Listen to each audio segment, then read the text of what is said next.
Africans promised jobs, forced into Russia's war. This news broke on December 17th, 2025, but the terrifying story behind that headline. It reveals a deeply disturbing humanitarian crisis, one hidden in the shadow of geopolitics. Subscribe to Defense Reports, your go-to source for timely, in-depth military and defense reports. I'm Alex. Join me with Arya in the latest podcast by Defense Report for a sharp, no-nonsense breakdown of the latest in global defense news, military technology, and strategic developments. And today, we're going to cover how the war in Ukraine has opened a dangerous new front in Africa, exploiting the deep economic distress of vulnerable people for military manpower. That's exactly right. We received, a whole stack of sources on this exact crisis. And what they show is this core paradox. You have citizens from countries like Kenya, South Africa, who are just desperate for a way out, for solvency. And are being systematically tricked, coerced, and in some cases literally trafficked into signing up for military service. The sources lay out some truly shocking numbers. They reveal the real scope of this transnational effort. Credible reports are suggesting Russian military since 2022. And that's just Kenya. Ukrainian officials estimate they've identified at least 1,436 African fighters from 36 different countries fighting for Russia, all lured to deception. And this is what's so fascinating and frankly alarming. It's not just a simple work visa scam. No, not at all. We are talking about a highly coordinated transnational trafficking architecture. It's built specifically on debt bondage and coercion. The whole system exploits economic fragility, it promises a lifeline, and then it lands these vulnerable young men directly in combat zones. Places like the Donbass region. Exactly, where intelligence suggests they're treated as, and this is a direct quote, second-rate expendable human material. So that's our mission today, to unpack that system, to look at the diplomatic scramble by African nations to stop it, and to really dissect the economic roots that created this vulnerability in the first place. Okay, let's unpack that. How do these deception pipelines actually work on the ground? It seems they prey directly on this acute financial distress, offering what have to seem like unrealistically good incentives. Well, the lure works because the need is so existential. Recruits are promised these lucrative jobs in Russia, things like construction helpers, security staff with salaries advertised up to $1,900 a month, plus free housing. And for someone struggling, trying to support a family, that's not just a good offer, it's a lifeline. It represents a radical, life-changing escape from poverty. But that financial promise, as we see in the documents, is just the bait. Right. So how did they enforce it? Was the trap purely financial, or were there legal structures that were also fraudulent? The trap was sophisticated, and it was based entirely on manufactured debt. The documents confirm this financial mechanism of coercion, where victims had to pay fees between $13,000 and $18,000. $13,000 to $18,000 just to get the job. To cover visas, travel, logistics, and that fee alone is almost always farmland. Exactly, because the contract stipulated that if the victim failed to pay the full amount, they were charged a punitive 1% daily penalty. 1% a day. Just think about the math on that. A $15,000 debt suddenly balloons. If you miss that payment window, your debt jumps by $150 every single day. It creates instant, overwhelming, and legally enforceable debt. It's a system of debt bondage. A sophisticated system, and it coerces the recruit into accepting the only way out they're offered. Sign the military contract just to service the debt you now owe. We have a really stark, tragic example of this with Evans Kibet. He was a 36-year-old Kenyan athlete. Right. He arrived in St. Petersburg as a tourist. According to his testimony, just the day before his flight home, his host convinced him, hey, stay, I have a better job for you. And he's presented with documents. Documents entirely in Russian. He was told they were just simple work papers for the new job.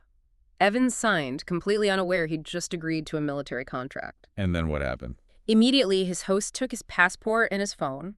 He was then moved very quickly to a military camp and given a clear choice: serve on the front lines or face execution. It powerfully illustrates the speed and the ruthlessness of this pipeline once they have it. And the domestic network that was facilitated dropped it right out.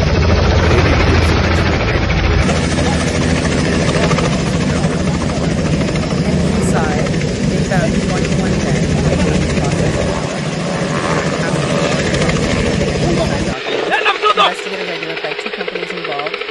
Global Human Resources and EcoPlayer's Manpower Ltd. So they were using registered companies to give it a veneer of legitimacy. Exactly. It shields the organizers from immediate and the geopolitical side of this emerged really fast when Kenyan investigators arrested a man named Mikhail Lipin in Nairobi right after that raid. And this is where it gets murky, because the Russian embassy insisted he was just a businessman. But local media reported him as an embassy employee.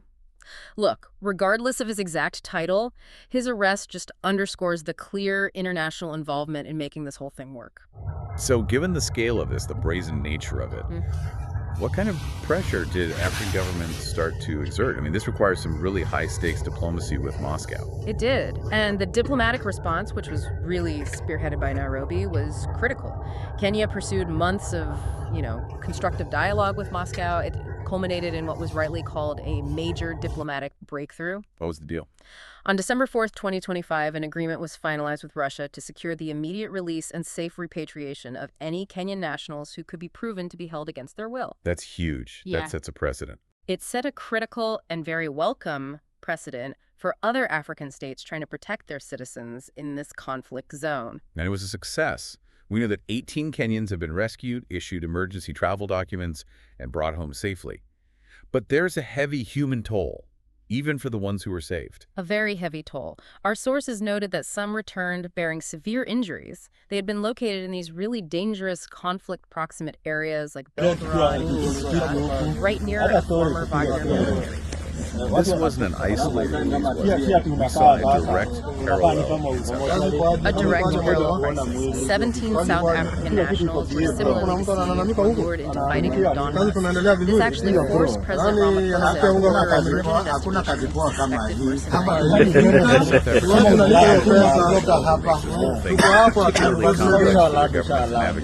Precisely. South African law excludes from serving in foreign militaries without specific government authorization. So the people they're trying to rescue are also, technically, in legal trouble at home. It creates a very difficult situation. They're trying to rescue their citizens from a forced conflict, but the individuals themselves face a dual legal risk from the Russians who coerced them and from their own government. Let's go back to the judicial side in Kenya for a second. Despite the severity of this crime, I mean, we're talking human trafficking for forced military labor, the response to the alleged trafficker, a man named Edward Kamau Gituku, seems incredibly weak. It really does. Gituku was released by the Kahawa Law Court on a cash bail of 500,000 Kenyan shillings. Okay, so for our global audience, what does that translate to? That's roughly $4,000 US. Now compare that to the minimum $13,000 to $18,000 debt they were forcing on these young men. So the state released the accused orchestrator of this whole international trafficking ring for less than the price of a single victim's entry fee into the scheme. Yes, and that judicial outcome, it raises very serious concerns. A crime like this demands severe deterrent laws, but this disproportionately low bail risks undermining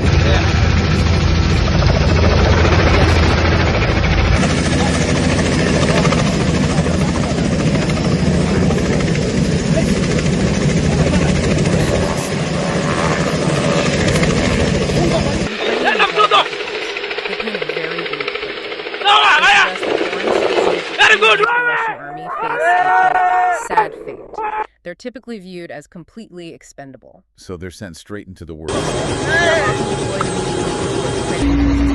Assaults, where survival rates are dismal, they bear the brunt of the most dangerous, unsupported attacks. And here's where we see an even darker, more coercive model emerge from our sources: the prison pipeline. Yes. Russia was specifically targeting African students incarcerated there, offering them freedom in exchange for combat service. Yeah. It's a trade of one cell for a battlefield grave. We have the case of the Zambian student, Lamakani Nathan Nyirenda. A perfect, tragic illustration. He was studying nuclear engineering in Moscow. He was jailed for a drug offense. Wagner recruited him directly from prison. He was pardoned and then subsequently killed fighting for Russia. And his body was sent home. In a makeshift coffin with Cyrillic markings. It was heartbreaking. Similarly, a Tanzanian student, Nemes Tarimo, was also killed after being recruited by Wagner on the promise of release from prison. These are highly skilled people whose lives were just cheaply bargained away. So these men traded one form of captivity for an entirely different and ultimately fatal one. And the environment they were entering, it seems characterized by just systematic brutality. Absolutely. Human Rights Watch has documented the systematic torture inflicted on captured Ukrainians by Russian forces. And these reports, they set the baseline for the treatment inside Russian military and detention facilities. Describe what that abuse looks like so we can really understand the environment these coerced fighters were walking into. It is systematic, it's calculated, and it is horrifying. It includes severe physical abuse during what's called priyomka, or admission procedures. We're talking repeated beatings with rubber batons, metal pipes, wooden mallets. It's psychological torture as well. It's routine. Mock executions, forced nudity, being forced to sing Russian patriotic songs. One of the most disturbing things staff, there were doctors, including Dr. Electroshocker, who applied electric shocks instead of providing The conditions of detention itself were weaponized. Precisely. The reports describe truly inhumane conditions, extreme overcrowding, in some cases 70 or 80 people crammed into a cell built for 12. In food. Severely insufficient. It led to catastrophic weight loss, forcing men to resort to desperate measures like eating cockroaches just to survive. And on top of all that, widespread denial of medical care for severe injuries. This baseline of cruelty is the reality that those 18 rescued Kenyans so narrowly escaped. This raises a really important question. Why? Why are these African nationals so acutely vulnerable to a promise of just $1,900 a month in the first place? It forces us to connect this trafficking crisis directly to the bigger picture. To the war's impact on African economies. Exactly. And the connection is direct. It operates through something we call macroeconomic shark transmission. Russia and Ukraine are essential global suppliers of food and fertilizer, and the conflict severely disrupted those markets. It compounded existing crises, and it dramatically increased desperation. Let's just look at the key dependencies that made Africa. Together, Russia and Ukraine massive. Over a third of the exports, 72% of sales. Those supply chains seized by That's before we talk about Russia and Belarus dominated the market.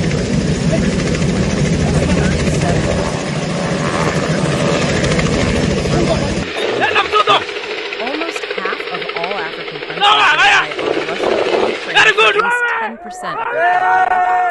We're talking about major economies like Egypt and Sudan, but also smaller ones like Benin. For the smallholder farmers that make up so much of the agrarian economy, did the cost just spike? Dramatically is an understatement. Fertilizer prices soared an astonishing 162% between January 2021 and March 2022. 162%. Farmers simply could not afford the inputs they needed to plant, to cultivate, to harvest their crops. And that price shock translates immediately into food insecurity and poverty. And that fuels the very desperation that the recruiters then exploit. Exactly. That unaffordability led to projected declines in African cereal production, a 16% decrease in East Africa, for example. This drove a huge spike in rural poverty. The crisis hit agrarian economies the hardest, with rural poverty up 4.1% in Rwanda alone. This economic volatility, driven by a conflict thousands of miles away, manufactured the precise desperation that Russian recruiters were looking for. The poverty is not a coincidence. It is a vulnerability created by the war itself. This has been a truly complex deep dive. We started with a headline about job seekers being forced into combat, and we ended up dissecting these sophisticated trafficking networks that exploit global economic volatility. Volatility which, the conflict in Ukraine helped create and sustain. The evidence is unfortunately just crystal clear.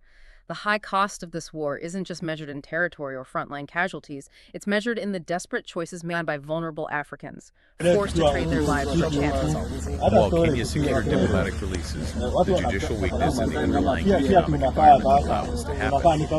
They remain largely unchanged. So what does this all mean for policymakers trying to stabilize the region and counter this Russian influence? We've established that the war disrupted food and fertilizer markets, drives extreme directly leads into if poverty is the primary recruitment tool, should policymakers view stabilizing global commodity prices not just as a matter of food security, but as a critical anti-trafficking and national security imperative? That raises a profound point. I mean, if you remove the desperation, you disable the primary mechanism of coercion. If you start treating 162% spike in fertilizer prices as a security threat, then suddenly the focus shifts. It shifts from just treating the symptoms like securing releases to addressing the systemic root cause. It's an upstream It solution. becomes an upstream counter-trafficking measure. Policies that stabilize markets, that subsidize fertilizer for rural nations. They effectively disrupt the inequality to Something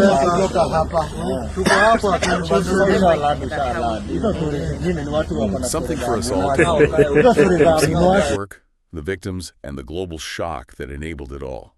You've been listening to Defense Report by Alex and Arya, where we analyze the latest in military strategy, global defense, and advanced weaponry. Subscribe to Defense Reports, your go-to source for timely, in-depth military and defense reports. We'll catch you next time.